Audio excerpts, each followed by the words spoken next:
लोग कई लोगों को ये सुनते हुए देखते हैं और कहते हैं वो कि भाई भगवान से ऊपर हम हैं, या कई लोग आपको यही मिलेंगे कहते हुए। आजकल तो ज़्यादातर ऐसा देखा जा रहा है कि लोग ये कहते हैं कि भाई हम ही भगवान हैं, जो कुछ है वो हम ही हैं, भगवान तो हम ही हैं, ये जो जीव है यही भगवान है। पर यहाँ पर भगवान का ये जो श्लोक है ये स्पष्ट करता है कि आखिर क्या भगवान है और क्या आत्मा है। आत्मा और परमात्मा दोनों भिन्न हैं, इस श्लोक में ये पता चलता है। क्योंकि कई लोग ऐसे होते हैं जिनको नहीं पता है, तो वो लोग क्या करते हैं, जिन्होंने शास्त्र नहीं पढ़े हैं, जिन्होंने साधु संगति नहीं की है, वो क्या करते हैं कि वो चूक कर बैठते हैं। वो ये समझते हैं कि भगवान जो है ये गुरु ही भगवान है। पर आप और हमें ये ध्यान रखना होगा कि हमें भगवान की प्राप्ति करने के लिए गुरु तो चाहिए है, पर गुरु भगवान नहीं हो सकते। क्योंकि गुरु एक जीव ही तो हो सकता है, जो आया है, जिसने भगवान की प्राप्ति की है, वो जीव हो सकता है। हाँ, भगवान के तुल्य हो सकते हैं, जो गुरु है वो भगवान के तुल्य हो सकते हैं, भगवान की तुलना में हो सकते हैं, पर वो भगवान नहीं हो सकते। ना भगवान हो सकते हैं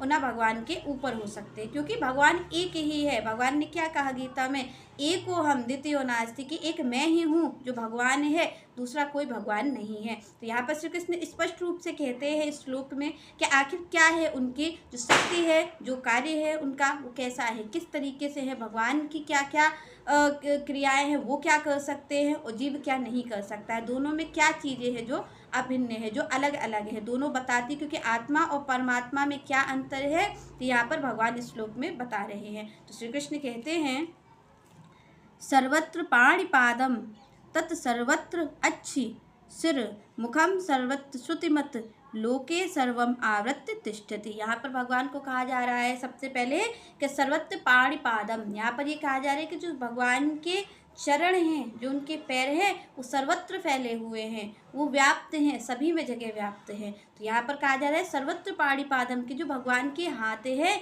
जो पैर हैं, जो आँखें हैं, जो उनके सिर हैं, वो क्या है कि वो सर्वत्र फैले हुए हैं। तो यहाँ पर कहा जाए सर्वत्र पाणिपादम सर्वत्र अच्छ सिरः मुखम सर्वत्र श्रुतिमत लोके सर्वम आवृत्ति तिष्ठति। कि यहाँ कहा जा रहा है कि वो एक जगह है कहने के लिए। आप और हम जानते हैं कि जो नारायण है वो कहाँ निवास करते हैं, वो बैकुंठ में निवास करते हैं। पर यहाँ पर आप और हम ये विचार करें कि भगवान तो बैकुंठ में रहते हैं, उसके बाद भी आप और हम देखते हैं कि श्री कृष्ण गीता में क्या कहते हुए मिल रहे हैं। वो ये कह रहे हैं कि मुझे कोई पत्र पुष्प फल या जल भी अगर मुझे अर्पित करता है तो भी मैं उसे ग्रहण करता हूँ। तो आप और हमें ये विचार करना चाहिए कि जो बैकुंठ में बैठे हुए हैं वो आप और हमारी चीज़ों को ग्रहण कैसे कर रहे हैं। अगर वो वहाँ पर हैं तो वो कैसे ग्रहण कर लेते। क्यों कहा भगवान ने कि मैं ग्रहण कर लेता हूँ, क्यों? क्योंकि यहाँ पर यही चीज़ है कि जो भगवान हैं वो भले ही बैकुंठ में हैं, पर उन्होंने क्या कहा कि मेरे जो हाथ हैं वो सर्वत्र फैले हुए हैं, मेरे हाथ वहाँ तक पहुँच जाते हैं जहाँ तक मेरा भक्त होता है। क्योंकि सर्वत्र है, भगवान के हाथों से लंबा कुछ नहीं है।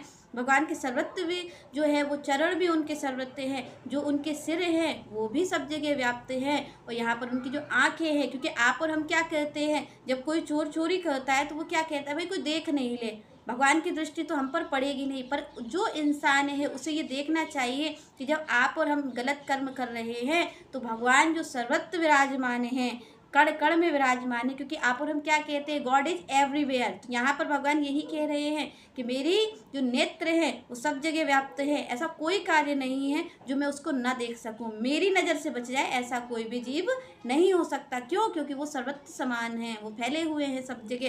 तो यहाँ पर भगवान ने कहा कि मैं बैकुंठ में रह करके भी मैं सब जगह व्याप्त हूँ। तो किस तरीके से व्याप्त हैं? इसी तरीके से, क्योंकि भगवान क्या कह रहे हैं कि जो मेरे हाथ हैं वो सर्वत्र फैले हुए हैं, जो मेरे नेत्र हैं वो हर एक जीव को देख रहे हैं, जो मेरे कान हैं वो हर एक जीव की सुन रहे हैं। क्योंकि आप और हम क्या कहते हैं कि भगवान जब कोई हमारा अच्छा कार्य हो जाता है तो हम कहते हैं भगवान ने हमारी सुन ली। तो कैसे सुनते हैं? भगवान तो वहाँ पर बैकुंठवासी हैं, तो कैसे सुन रहे हैं? क्योंकि भगवान के कान सर्वत्र हैं।